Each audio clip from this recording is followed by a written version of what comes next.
আসসালামু আলাইকুম প্রিয় ইঞ্জিনিয়ার ভাইরা, আশা করি আপনারা ভালো আছেন। আলহামদুলিল্লাহ আমিও ভালো আছি।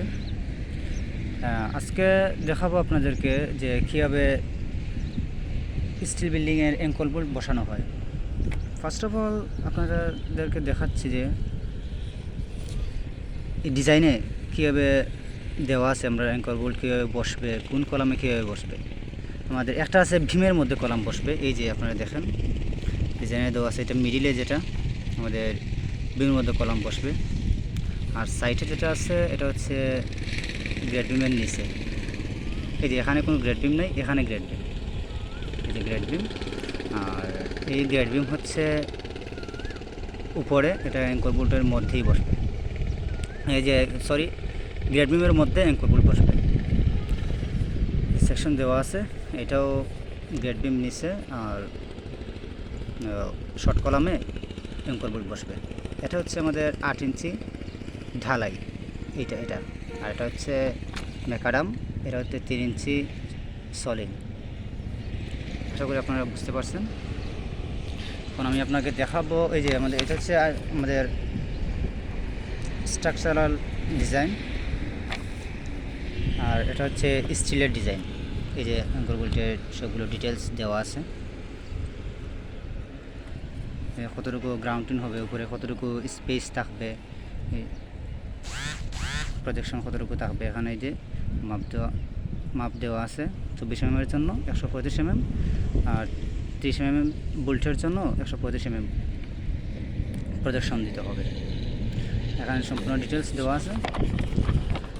আচ্ছা, আমি এখন যেটা আপনাকে দেখাবো আপনাদেরকে,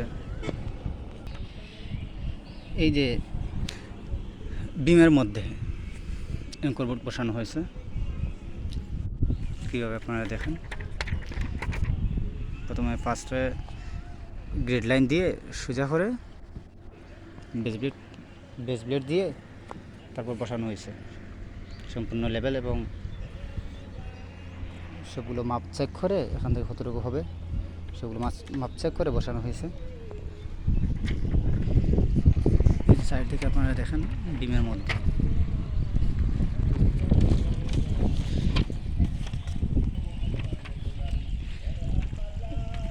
যে আপনারা দেখতে পাচ্ছেন, এই জায়গায় হচ্ছে গ্রেড বিম নিচে, এই জন্য শর্ট কলাম আপনারা দেখতে পারবেন। এই যে এখানে ঢালাই হয়েছে শর্ট কলামের মধ্যে, পলিথিন দিয়ে এই যে আমাদের ট্রেড যেটা আছে এটা ঢাকা হয়েছে, বিকজ নেক্সটে যে নাট যেটা এখানে লাগাবো আমাদের কষ্ট হবে না, ইজি হয়ে যাবে। এই যে পলিথিন খুলে গেল, এই যে আপনি আটা দেখতে পাচ্ছেন শর্ট কলামের মধ্যে, এটাও কিন্তু বিমের মধ্যে না। আমি যে বলছিলাম ডিজাইনে, এই যে নিচে বিম যেটা ছিল ডিজাইনে, এটা হচ্ছে শর্ট কলামের মধ্যে কীভাবে লাগানো হয়েছে।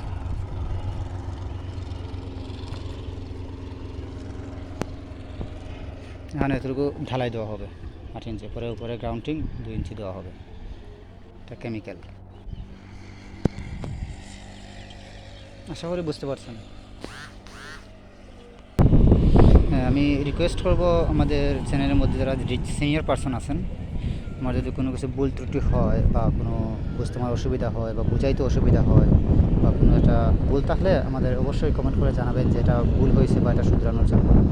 আর জুনিয়র পারসন যারা আছেন অবশ্যই কোনটা যদি না বুঝেন বা বুঝতে অসুবিধা হয় আপনারা কমেন্ট করে জানাবেন।